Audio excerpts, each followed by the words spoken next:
Hola a todos y bienvenidos al canal Apunte de Estudio. Les saluda Elmer Eduardo Mosaiguate y continuando con el análisis de la NIF 15, en esta serie de videos revisaremos los 5 pasos que nos propone esta normativa contable para el reconocimiento de los ingresos. Así que comenzamos.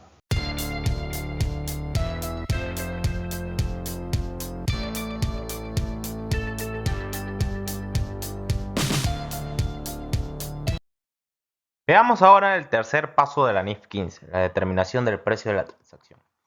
Y recordando un poco el esquema que hicimos para el reconocimiento de los ingresos, hasta el momento hemos revisado ya los siguientes puntos. Primero, hemos visto si el contrato está bajo el alcance de la NIF 15 o no, es decir, poder determinar si esta norma contable le es aplicable o no. Luego, hemos empezado a analizar cada uno de los pasos de la NIF 15, en este caso, hemos visto los pasos 1 y 2, los cuales nos muestran una de las etapas del proceso contable, que es el reconocimiento. El reconocer alguno de los elementos de los estados financieros y, en este caso de manera específica, los ingresos. Es así que primero hemos analizado si se cumple con los criterios de reconocimiento como contrato y luego hemos reconocido, identificado cada una de las obligaciones de desempeño que existen en ese contrato. Hasta ese paso cumplimos con el reconocimiento. Ahora, con el tercer paso vamos a ver la medición. Pero Elmer, ¿qué es medición? Bueno, te explico. La medición se refiere a determinar el valor monetario, el importe, el monto que se le va a asignar a una determinada partida después de su reconocimiento. O sea, una vez que ya determinamos, ya vimos esto qué es un activo, pasivo, patrimonio, ingreso, gasto. Muy bien, esto es un ingreso. Pero si yo voy un poquito más allá, sería ingreso de qué? De actividades ordinarias, ¿ok? ¿Y de dónde procede? De contratos con clientes. Entonces, una vez que yo ya sé qué elemento es, tengo que saber con cuánto voy a registrar, qué cantidad voy a asignar, cuánto tengo yo que reconocer como ingreso dentro de ese contrato que he identificado, y para ello tenemos que irnos hacia el precio de la transacción, pero debemos determinar cuánto de ello es lo que debemos reconocer en nuestros libros, en nuestros registros contables como un ingreso. Entonces, ¿qué debemos entender por el precio de la transacción? De acuerdo con lo que nos dicen los párrafos 47 al 49 de la NIF 15, es, en simples palabras, el importe de la contraprestación. Claro, porque es el importe, es el monto que nosotros esperamos recibir por haber transferido un determinado bien o haber realizado, dado, prestado servicio al cliente. Ahora, aquí hay algo importante, que este monto puede incluir importes que sean fijos, que sean variables o ambos, pero se debe excluir de él todos aquellos importes que sean cobrados a nombre de terceros. ¿Y por qué? Porque sería solamente una intermediación, no sería propiamente un ingreso nuestro. Por ejemplo, no podemos reconocer como ingreso el IGB, o también conocido en otros países como el IVA, como un ingreso o parte de la contraprestación. ¿Por qué? Porque eso se registra aparte. ¿Por qué? Porque nosotros percibimos ese impuesto. Nosotros lo estamos recaudando a nombre de un tercero, que en este caso va a ser la administración tributaria de cada país. No va a ser un ingreso, no va a ser una ganancia propiamente de nuestra empresa. Entonces, cuando una obligación de desempeño se satisface o a medida que se vaya satisfaciendo, tenemos que ir reconociendo como ingreso el monto del precio de la transacción asignada a la obligación de desempeño. Ahora, la pregunta que debemos hacernos es, ¿cómo puedo determinar el precio de la transacción? Para ello, se debe considerar los términos del contrato y las prácticas tradicionales del negocio. Como dicen los auditores, la contabilidad no es perfecta sino razonable. Esto es porque muchas veces no tenemos un monto exacto y se deben hacer estimaciones. Esas estimaciones no siempre son exactas, pero siempre se debe procurar la razonabilidad de la información, o sea, buscar el mayor grado de exactitud. En consecuencia, existen ciertos factores que van a afectar esa determinación del precio de la transacción, como por ejemplo la naturaleza, el calendario o el importe de la contraprestación.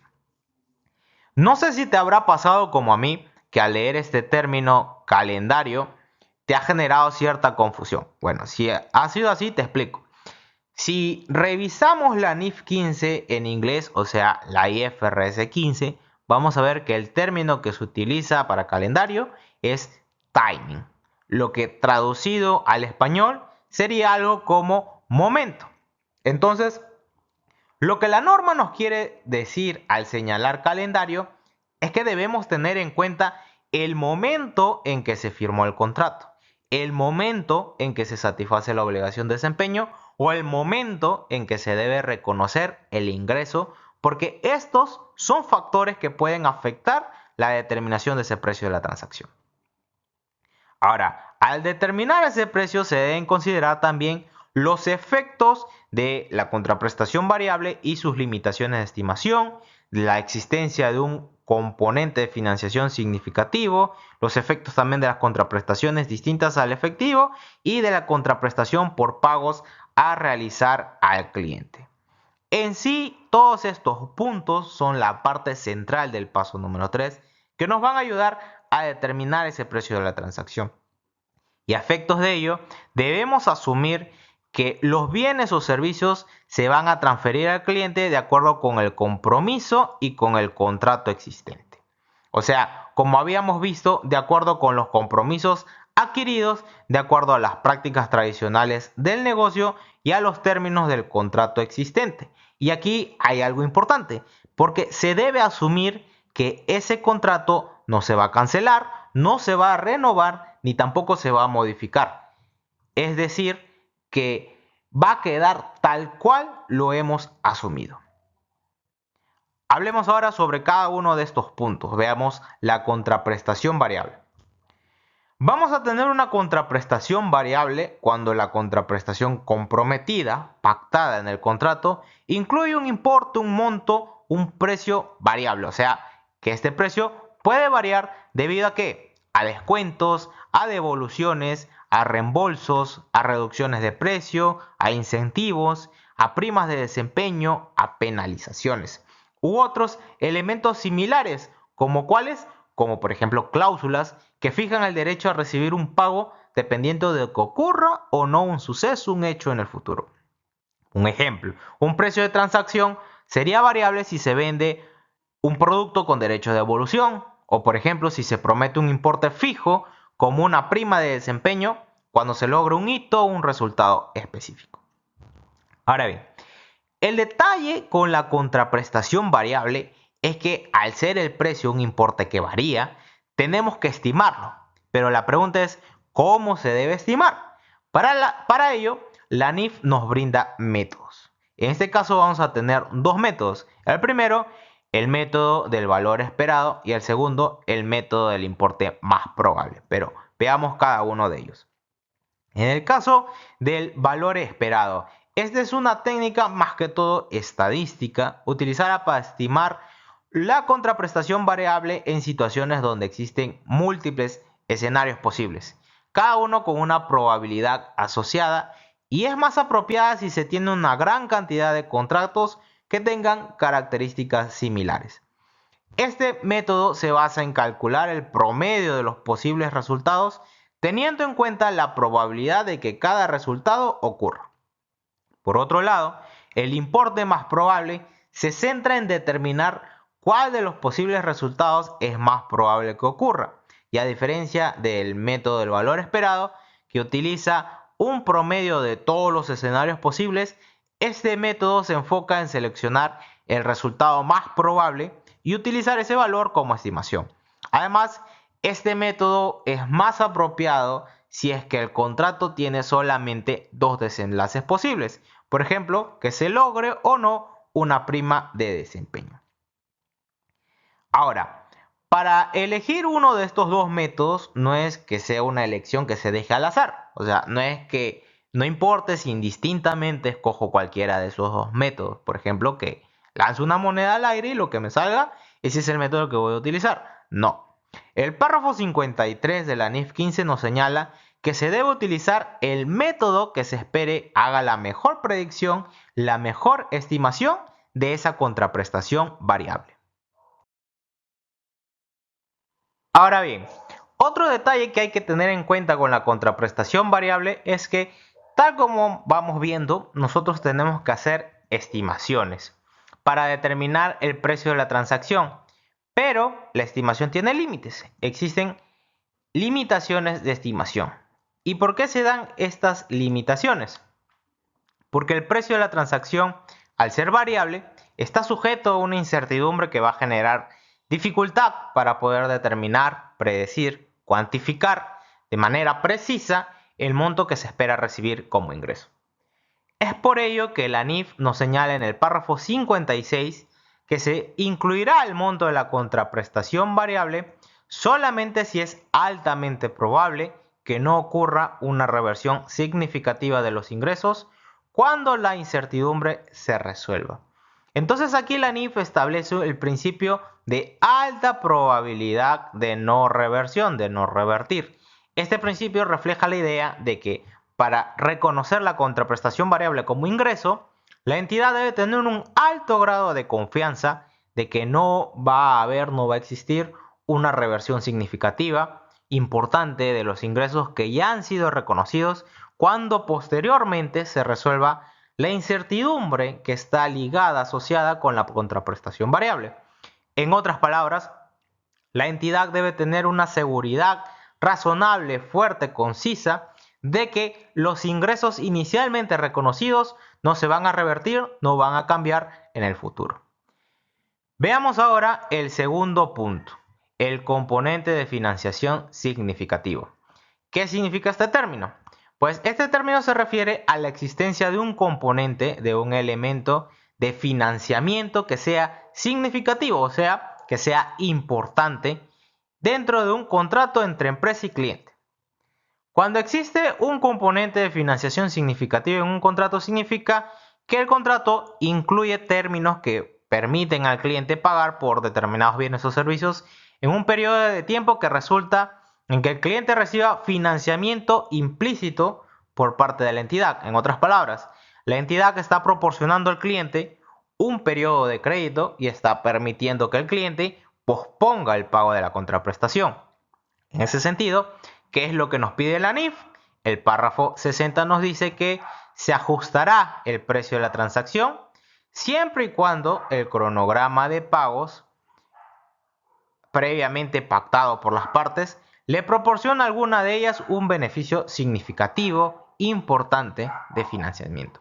Entonces, ¿por qué debemos hacer el ajuste? Porque, bueno, pues la norma me lo pide. Pero aquí la pregunta, más que el por qué debemos hacerlo, es ¿para qué debemos hacerlo?